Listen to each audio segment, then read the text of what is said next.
प्रिय मित्रों, नमो नमः।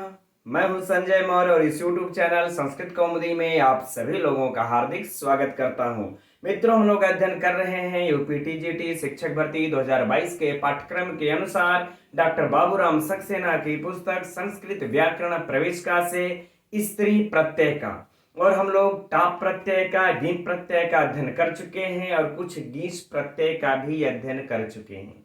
लेकिन कुछ सूत्र अभी शेष रह गए हैं जिसे हम लोगों को गीस प्रत्यय के अंतर्गत अध्ययन करना है और गीन प्रत्यय का भी अध्ययन करना है। तो बस कुछ ही सूत्र शेष रह गए हैं जिसका हम लोग आज अध्ययन करके आज की कक्षा में इसको समाप्त कर देंगे। फिर कल की कक्षा में हम लोग आप लोगों को इन टाप, डाप, चाप, गीप, गीस, गिन जो कंफ्यूज करने वाले या सूत्र हैं इनकी मैं तालिका बना करके फिर मिलेंगे हम लोग परसों कल की कक्षा में। ठीक, तो चलिए आज हम लोग पहले इनको अध्ययन करके इसको समाप्त कर लेते हैं। तो हम लोगों ने जो है कि उस वार्तिक तक अध्ययन कर चुके हैं, अर्थात पृष्ठ संख्या 515 पर जो चौथे नंबर पर हम लोगों को दिया हुआ यह सूत्र स्वांगच्चोपसर्जनाद असंयोगोपधात, इस सूत्र से अध्ययन प्रारंभ करना है मित्रों। तो सबसे पहले हम लोग देखते हैं यह कैसा सूत्र है, विधि सूत्र है। किसका विधान करता है? गीस प्रत्यय का विधान करता है मित्रों, लेकिन विकल्प से करता है। यह याद कर लेना है, गीस प्रत्यय का विधान करता है लेकिन यह विकल्प से करता है। किस शर्त पर यह गीस प्रत्यय का विधान कर रहा है देखते हैं। सूत्र में हम लोग करे स्वांगाच है ना, स्वांग अर्थात स्वांगवाची शब्द हो, स्व अंग का वाचक हो वह शब्द है ना। शब्द कैसा? स्व अंग का वाचक होना चाहिए वह शब्द। और करें कि उपसर्जना अर्थात उपसर्जन संज्ञक होना चाहिए। एक शर्त, दो शर्त, उपसर्जन संज्ञक होना चाहिए। तीसरा शर्त करें कि असंयोगो उपधात, यानी उपधा में संयोग नहीं होना चाहिए। उपधा में संयोग नहीं होना चाहिए मित्रों। उपसर्जनात् तकार को दकार हुआ है तो में जब हम लोग हलंत लगा देंगे तो अ निकल जाएगा। तो असंयोगोपधात, असंयोगोपधात यानी कि संयोग नहीं होना चाहिए। कहां पे? उपधा में, राइट। तो यह हो गया मित्रों हम लोगों का तीसरा शर्त। फिर से समझ लेते हैं कि अपने अंग का वाचक स्वांगवाची और शब्द होना चाहिए, उपसर्जन संज्ञक होना चाहिए और उपधा में संयोग नहीं होना चाहिए। ऐसे अदंत प्रातिपदिक से, ऐसे अदंत प्रातिपदिक से स्त्रीत्व की विवक्षा में गीस प्रत्यय का विधान किया जाता है, किंतु विकल्प से, राइट। चलिए अब उदाहरण में हम लोग देखते हैं। तो उदाहरण में हम लोगों को एक उदाहरण दिया है, चलिए हम लोग अन्य भी देख लेंगे। लेकिन क्या है उसमें? चंद्रमुखी है ना, चंद्रमुखी।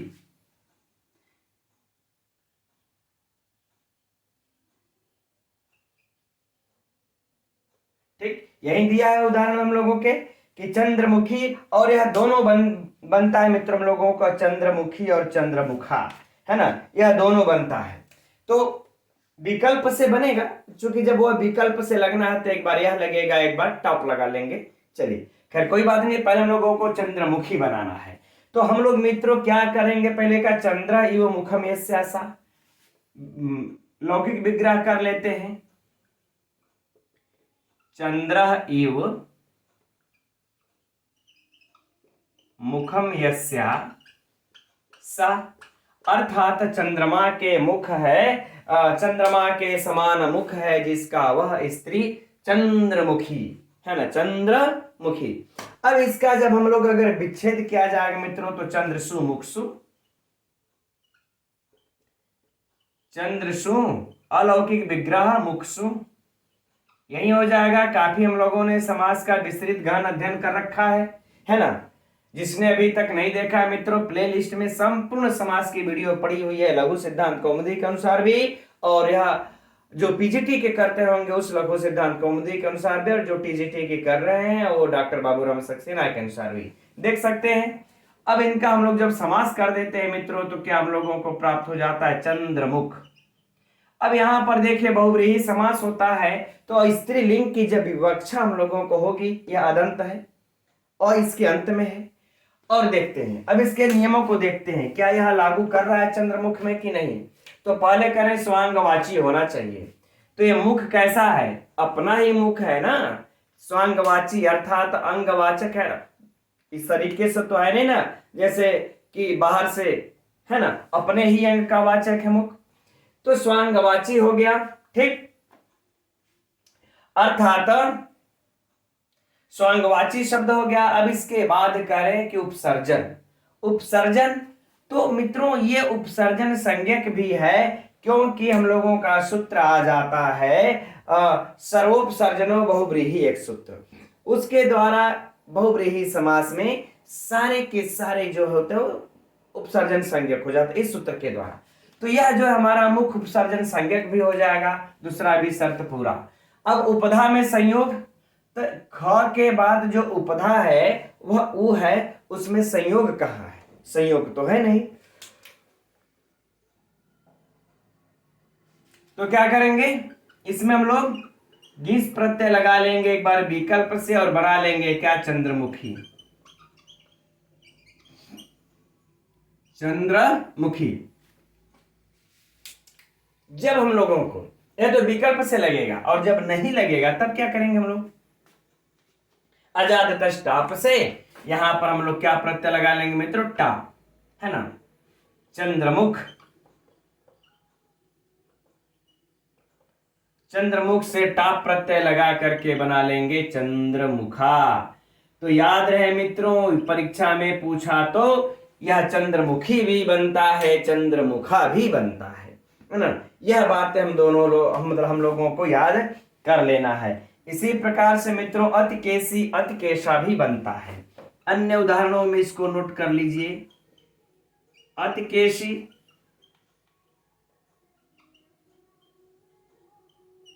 अतिकेशा, यह भी बन जाता हम लोगों का, दो और बन जाते हैं।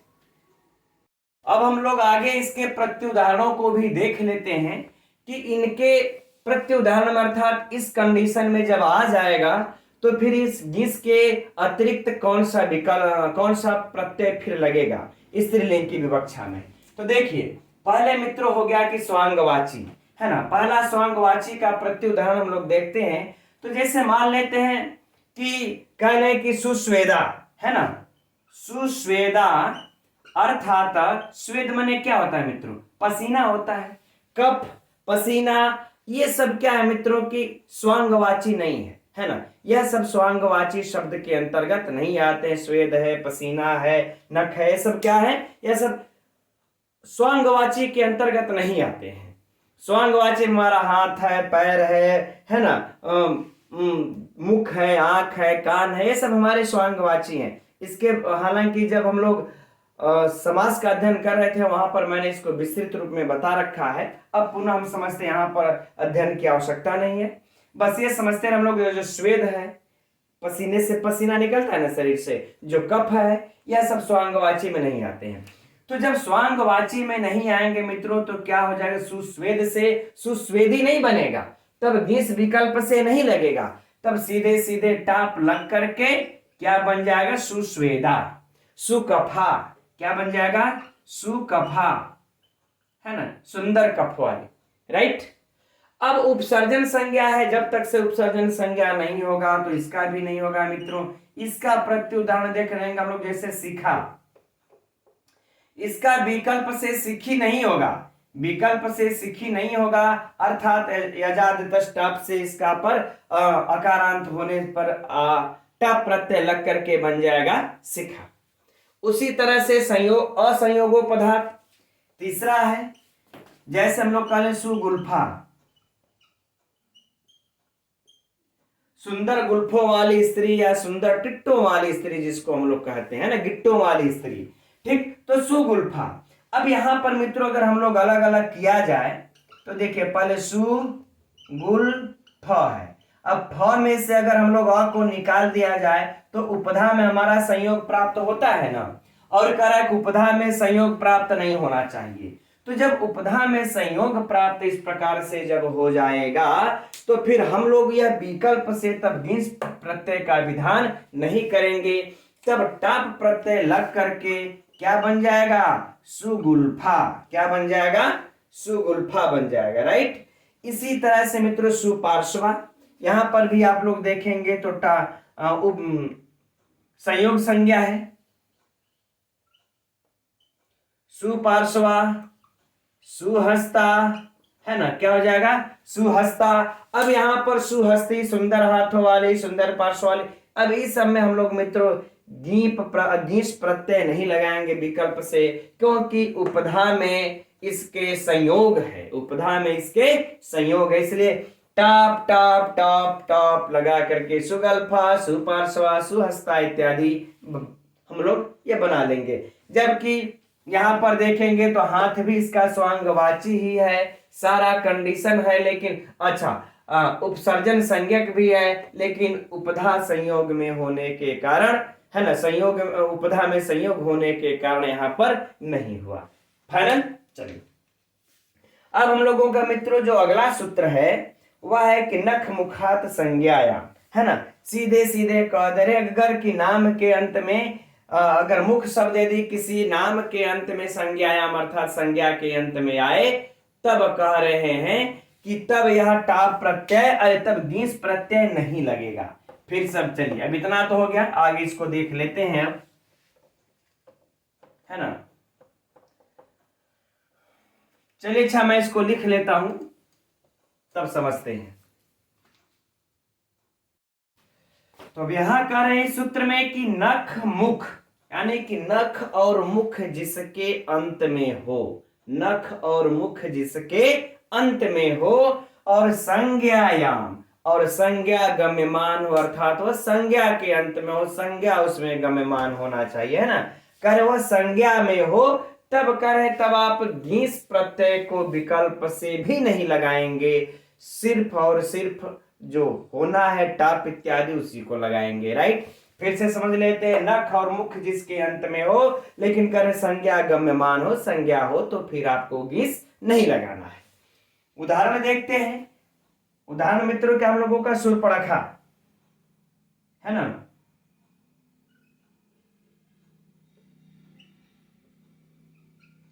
शूर्पणखा। अब यहां पर मित्रों हम लोग इनको जानते हैं कि शूर्पणखा अर्थात सूप के जैसे नाखूनों वाली, सूप के जैसे नाखूनों वाली। तो कौन, रावण की बहन, ये रावण के बहन का नाम था। तो जब रावण की बहन का यह नाम है तो संज्ञा हुआ ना, संज्ञा का मेहमान हुआ ना, तो यह नाम हो गया, एक नाम हो गया, संज्ञा हो गया।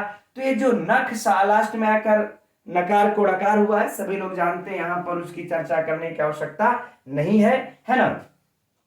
तो नकार को डकार होकर क्या हुआ, नख। तो इस नख से फिर जबकि बाकी सेम कंडीशन फॉलो होने पर भी यहां पर घिस प्रत्यय विकल्प से नहीं किया जाएगा, क्योंकि यहां पर संज्ञा गम्यमान है, अतएव इसमें टप प्रत्यय लगा दिया जाएगा। कौन सा प्रत्यय मित्रों, टप प्रत्यय लगा करके क्या बना दिया जाएगा, शूर्पणखा। इसी तरह से एक और उदाहरण दिया है, गोमुखा लिखा है, गोमुखा, है ना। इसको मित्रों हम लोग शुद्ध लिखेंगे तो देखिए गौरमुखा है, क्या है, गौरमुखा। इस तरीके से शुद्ध लिख लेंगे आप लोग।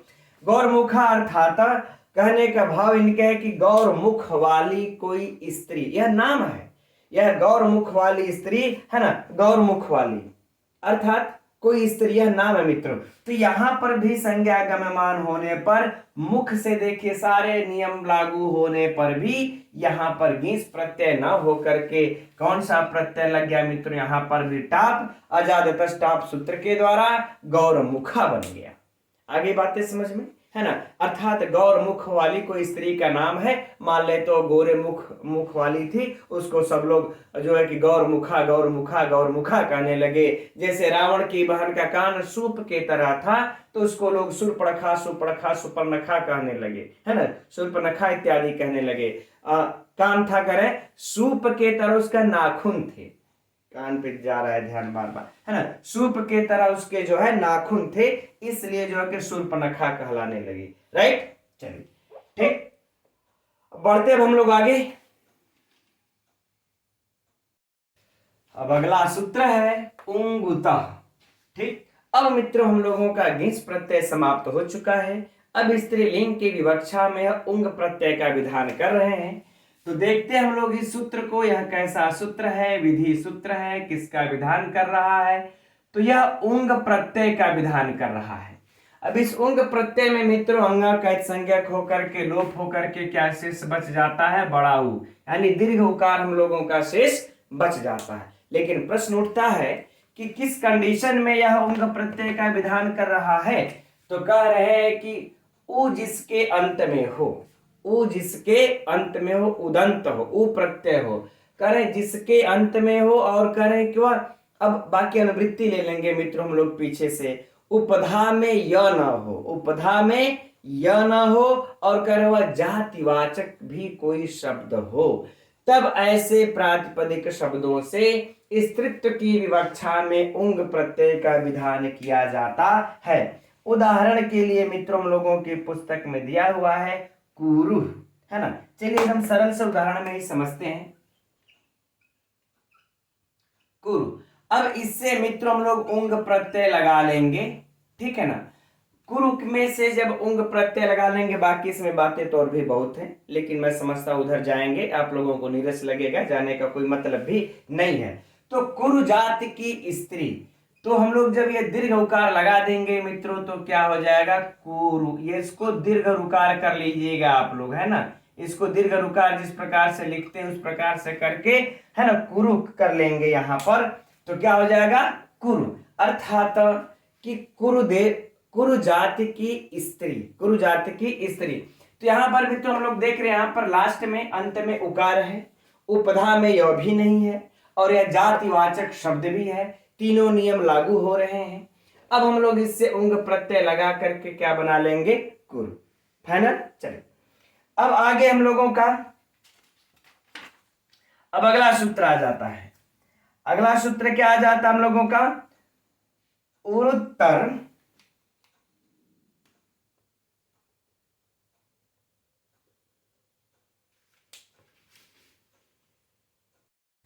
अब अगला सूत्र है हम लोगों का मित्रों उंगता, है ना। अब देखिए यहां पर हम लोगों का गीस प्रत्यय का समाप्त हो चुका है। अब जो यह अगला सूत्र दिया हुआ है यह उंग प्रत्यय का विधान कर रहा है। तो देखते हैं सूत्र को मित्रों हम लोग, कैसा सूत्र है, यह विधि सूत्र है। किसका विधान कर रहा है, तो उंग प्रत्यय का विधान कर रहा है। अब उंग में मित्रों अंगाकित संज्ञक होकर के लोप हो जाएगा, शेष क्या बच जाएगा हम लोगों का, उ, ठीक। अब देखते हैं हम लोग कि यह उंग प्रत्यय स्त्रीत्व की विवक्षा में किन शब्दों से, किन प्रातिपदिकों से लग रहा है। तो कह रहे हैं कि उंगूतः अर्थात उंग प्रत्यय हो। बाकी हम अनुवृत्ति ले लेंगे किससे मित्रों, यह कि पहला कंडीशन सुनिए कि उ जिसके अंत में हो। पहला कंडीशन क्या हो जाएगा कि उ जिसके अंत में हो, क्या हो, अर्थात उदंत हो, क्या हो, उदंत हो। दूसरा कंडीशन क्या हो जाएगा कि उपधा में य ना हो, उपधा में य ना हो, ठीक। और तीसरा कंडीशन क्या हो जाएगा मित्रों हम लोगों का कि वह जातिवाचक हो, जातिवाचक हो,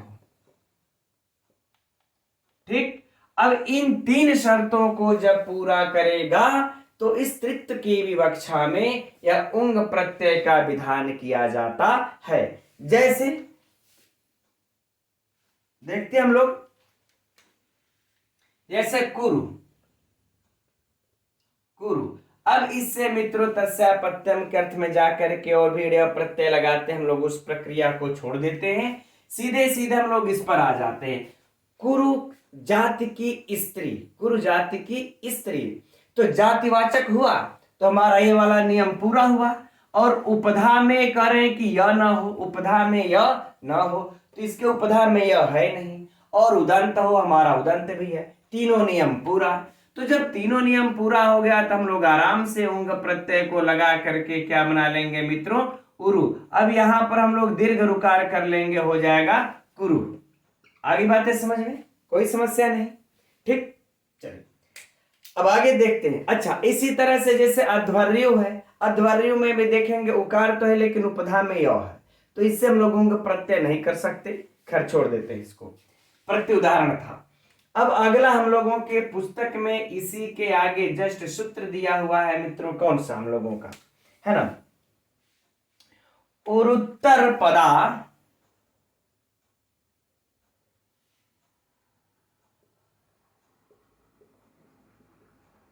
उर उत्तर पदा दौपम्य, दौपम्य, है ना। अब यह सूत्र देखिए क्या कह रहा है। यह सूत्र कह रहा है कि उरु, यानी कि उर जिसके उत्तर पद में हो, उर जिसके उत्तर पद में हो, उर उत्तर पद, यानी कि उर जिसके उत्तर पद में हो, और कह रहे कि उपमा औपम्य, उपमानवाचक, उपमा देने वाला उपमानवाचक जो शब्द हो पूर्व में हो, तब कह रहे हैं ऐसे अगर आ जाए तो इससे भी हम लोग क्या लगा लेंगे, उंग प्रत्यय कर देंगे स्त्रीत्व की विवक्षा में। कौन सा प्रत्यय लगा लेंगे, उंग प्रत्यय लगा लेंगे स्त्रीत्व की विवक्षा में। बातें फिर से समझिएगा। इधर में क्या हो, उपमानवाचक शब्द हो, इसके बाद कह रहे हैं कि उर शब्द आ जाए। कौन सा शब्द आ जाए, उर शब्द आ जाए, तब कह रहे हैं कि हम लोग उंग प्रत्यय लगा लेंगे स्त्रीत्व की विवक्षा में। ये सिर्फ दीर्घ उकार ही कर रहा है मित्रों, उदंत तो है ही। अब उदाहरण हम लोग देख लेते हैं। क्या है, कर भोरू, यही है ना, कर भोरू।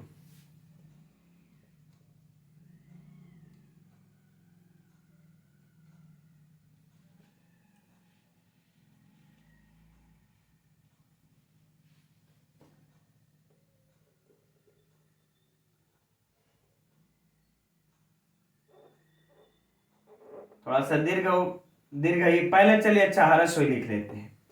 कर भोरू, है ना।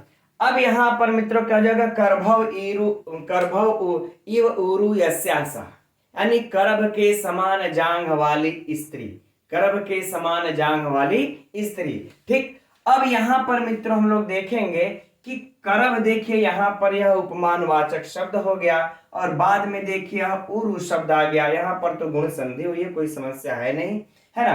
तो क्या बन जाएगा, करभोरू।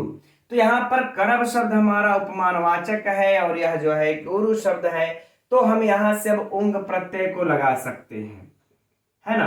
उंग प्रत्यय लगा सकते हैं, क्योंकि उपमानवाचक पूर्व में होना चाहिए, उरु शब्द बाद में होना चाहिए। अच्छा, अब आप लोगों के दिमाग में मित्र यह भी शब्द उठता होगा, ये कर्म क्या चीज होता है ना। कर्भव इव उरु यस्यासा, कर्म के समान जांघ वाली स्त्री, तो यह कर्म होता क्या है ना। देखिए कर्म हम लोग इसको कहते हैं जहां से हम लोगों का मित्रों ये कलाई जो प्रारंभ होती है, ऐसे देख सकते हैं आप लोग, एक कलाई जहां से प्रारंभ होती है, और ये जहां पे हमारा कानी उंगली का लास्ट होता है, तो ये वाला जो भाग होता है ना, ये वाला जो इस प्रकार से बाहरी भाग जो आता है, कहने का भाव है, चलिए मेरा उतना सुंदर नहीं है ना, ये वाला भाग जो आता है इस प्रकार से, तो इस प्रकार के आकार के जांघ वाली स्त्री, यानी हथेली का भाग देखेंगे आप लोग बाहरी अपना, तो थोड़ा से किस आकार का होता है ना, इस तरह के आकार का होता है। तो इस प्रकार के कर आकार के जांघ वाली स्त्री,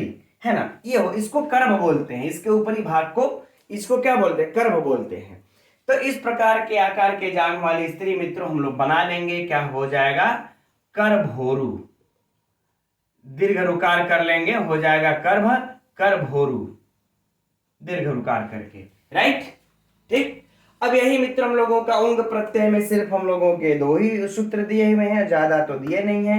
अब हम लोगों का जो अगला सूत्र है वह गीन प्रत्यय कर रहा है, और उसी के साथ स्त्री प्रत्यय हम लोगों का समाप्त भी हो जाएगा। तो चलिए हम लोग गीन प्रत्यय का भी अध्ययन कर लेते हैं। तो अब अगला सूत्र है सारंग्रव वाद्यों गीन। अब यह भी मित्रों कैसा सूत्र हो जाएगा, विधि सूत्र है, लेकिन किसका विधान कर रहा है, यह गीन प्रत्यय का विधान कर रहा है। शेष क्या बच जाएगा मित्रों, ई। किस कंडीशन में गीन का विधान कर रहा है, तो कह रहे हैं कि सारंग रव आदि गण में पठित जितने भी शब्द हैं उन सब से स्त्रीत्व की विवक्षा में गीन प्रत्यय हो, और कह रहे हैं कि आइन, आइन अर्थात औन्य प्रत्यय जिस शब्द में लगे हो, ऐसे अदंत प्रातिपदिकों से स्त्रीत्व की विवक्षा में गीन प्रत्यय का विधान किया जाता है। उदाहरण देखा जाए तो उदाहरण के लिए मित्रों कुछ भी करना धरना हम लोगों को है नहीं, सारंग रव हम लोगों को दिया ही हुआ है ना। इसको हम लोग आराम से नोट भी कर सकते हैं, सारंग रव। ठीक। अब यह तो शब्द ही है, अब जैसे लगाएंगे तो हम लोग पहले से ही पढ़ते आ रहे हैं, इससे अगर स्त्रीत्व की विवक्षा में लगाना होगा तो गिन लगा लेंगे मित्रों। गिन में से क्या शेष बचेगा हम लोगों को, ई, और ई तो यचिभ हम लगा सकते हैं हम लोग, यकार आदि प्रत्यय के परे रहते पुरुष शब्द समुदाय की भ संज्ञा, या से तीचा से इसके आकार का लोप, और फिर ई आकर के इधर जब लग जाएगा तो क्या बन जाएगा मित्रों, सारंगरवी।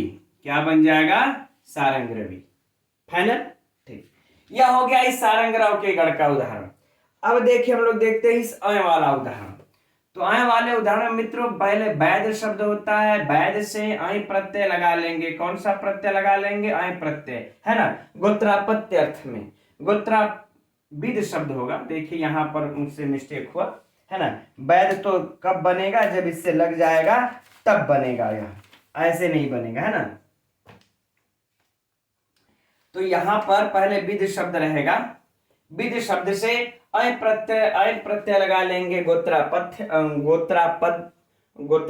अर्थ में, और जब अय प्रत्यय लग जाएगा मित्रों तो क्या यह बन जाएगा, वैध। जब यह वैध बन जाएगा अर्थात वैध की स्त्री, है ना, विद नामक व्यक्ति की कोई पुत्री, कह ले विद नामक व्यक्ति की पुत्री, चूंकि गोत्रापत्य अर्थ में लगा हुआ अय प्रत्यय तो वैध बन जाएगा।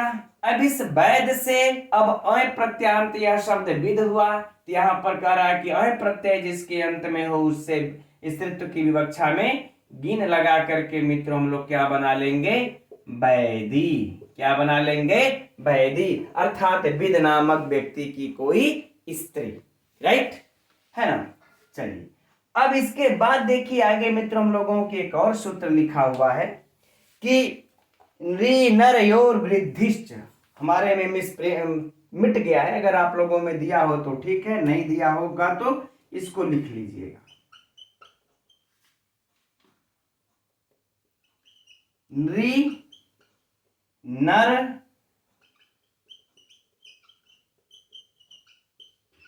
वृद्धिश्च, है ना। यह क्या कह रहे हैं, यह बस कह रहे हैं कि नृ और नर को वृद्धि भी होती है, गिन प्रत्यय भी लगेगा और वृद्धि भी होगी। बस निर नर इन दोनों को वृद्धि से मना और वृद्धि होगी, बाकी गिन तो लगेगा ही, लेकिन कह रहे हैं कि वृद्धि होगी। तो क्या हो जाएगा, जब हम लोग नृ से जब ई मतलब गिन प्रत्यय जब हम लोग लगा देंगे तो लग गया, लेकिन नृ को जब वृद्धि हो जाएगी मित्रों तो क्या वृद्धि हो जाएगी, नार, नार धन ई बना देंगे, क्या बन जाएगा, नारी। क्या बन जाएगा, नारी। और अगर हम लोग नर से भी लगाएंगे, नर से भी अगर हम लोग गिन प्रत्यय को लगाते हैं तो भी इसको है ना आदि वृद्धि करके क्या बना लेंगे, नारी।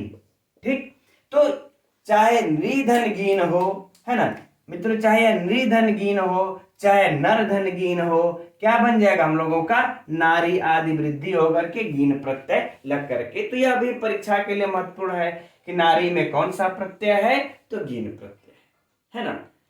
तो ये रहा मित्रों आज हम लोगों का स्त्री प्रत्यय हम लोग जो टीजीटी के पाठ्यक्रम में अर्थात बाबूराम सक्सेना में जो दिया हुआ है पूर्ण अध्ययन कर लिए हैं। अब मैं अभी से अपने काम पर लग जाऊंगा आप लोगों के पूरे संग्रह करने के लिए, है ना। टाप टाप चाप वाला और घीप घिस गिनू जितने भी प्रत्यय से जो शब्द बनते हैं, क्योंकि जरूरी नहीं है कि इतने ही पाठ्यक्रम में से पूछे, बाहर से भी पूछा जा सकता है। तो मैं अभी से काम पर लग जाता हूँ, टाइप हो जाता है, तो कल 3 बजे हम लोग पूरे इसके उदाहरणों को देखेंगे। तब तक के लिए मित्रों नमो नमः।